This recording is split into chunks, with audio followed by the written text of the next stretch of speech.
عندنا غرض كبير جدًا من المؤتمر من الجمعية، إن إحنا بندرّب شباب أطبائنا. وإحنا جايبين 80 خبير أجنبي من 36 دولة. عندنا ورش عمل كبيرة جدًا.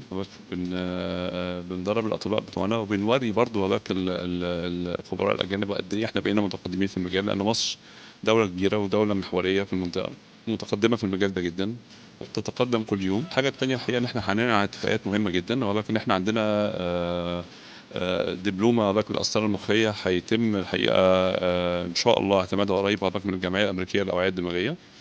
هنعلن عن أول إن شاء الله زمالة للسكتة الدماغية مع الجمعية الأوروبية للسكتة الدماغية بالاشتراك مع المجلس الصحي المصري. كل الحقيقة التدريبات دي بشكل كبير جدا هتطور من مستوى دكاترتنا، وهتزيد من الاعتراف الدولي بكفاءتهم، وده هينعكس بشكل كبير جدا على مستوى الممارسة في مصر إن شاء الله.